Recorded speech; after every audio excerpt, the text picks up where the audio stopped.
Dans la première partie du cimetière de Montparnasse, je vous ai conté l'histoire du sergent nécrophile, le vampire de Montparnasse. Et nous sommes allés survoler un nombre conséquent de personnages illustres enterrés à Montparnasse. Certains du monde de la politique, d'autres de la religion, des artistes, des explorateurs, des comédiens, des écrivains, tels que Marguerite Duras, Jacques Chirac pour la politique, Gus le dessinateur, Jean Seberg, merveilleuse actrice américaine des années 60-70, Philippe Noiret, un véritable monument, ainsi que des sépultures étranges, dont certaines sont de véritables œuvres d'art. J'ai donc décidé pour mon propre plaisir de repartir à la découverte d'autres sépultures de personnalités qui font partie de notre patrimoine. J'espère que vous aurez autant de plaisir au visionnage de ce petit film que j'en ai eu à le tourner et à le monter.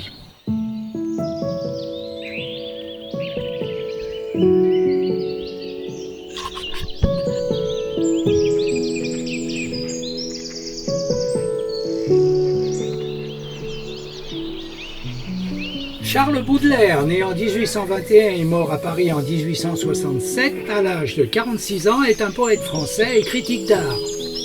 Parmi ses œuvres principales, on peut citer Les Fleurs du Mal, Les Paradis artificiels et Le Spleen de Paris.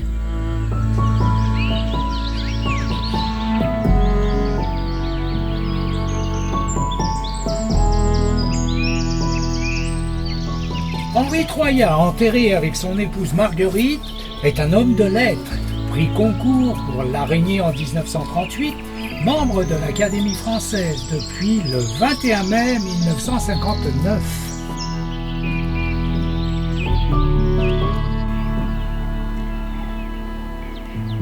François Rude, sculpteur français né à Dijon en 1784 et mort à Paris en 1855.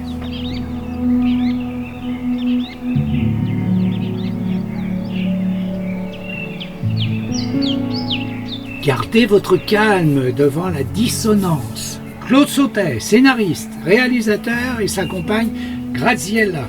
Parmi ses films, Les choses de la vie, Max et le ferrailleur, César et Rosalie, la liste est longue et pas exhaustive, j'en passe, c'était meilleur. Mireille d'Arc, actrice, compagne d'Alain Delon. Son talent n'a d'égal que sa beauté. On se souviendra d'elle dans Les Barbouzes, La Grande Sauterelle, Le Grand Blond, Les Cinq Glaces. On a pu également la voir dans de nombreuses pièces de théâtre.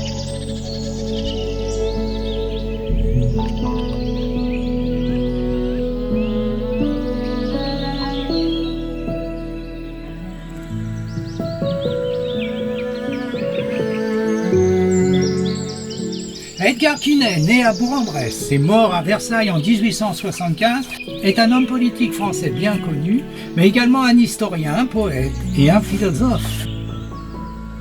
Voici la tombe de Aristide et Marguerite Boucicaut, au cimetière de Montparnasse bien sûr, où se trouve une plaque commémorative en hommage au fondateur des magasins du Bon Marché à Paris, magasin très renommé à son époque.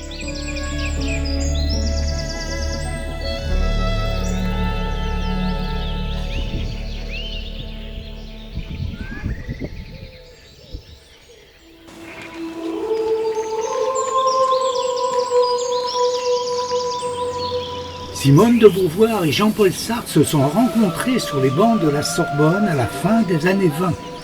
Ils ont vécu d'amour et de littérature et formaient l'un des couples mythiques et anticonformistes du XXe siècle.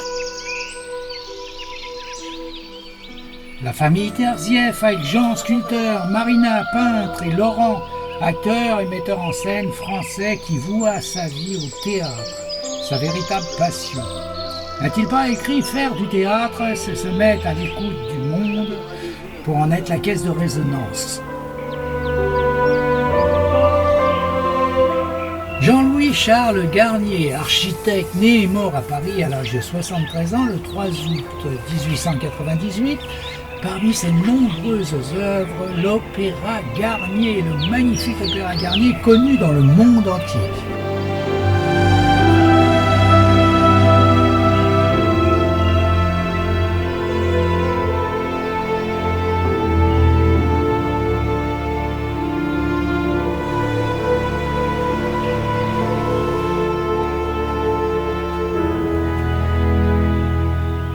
Juliette Gréco, née à Montpellier le 7 février 1927, est décédée à Ramatuelle à l'âge de 93 ans le 23 septembre 2020. Elle fut la chanteuse française à texte emblématique de son époque, avec une carrière s'étalant sur 7 décennies. Elle a notamment interprété des auteurs comme Raymond Queneau, Jacques Prévert, Léo Ferré, Boris Vian et Serge Gainsbourg.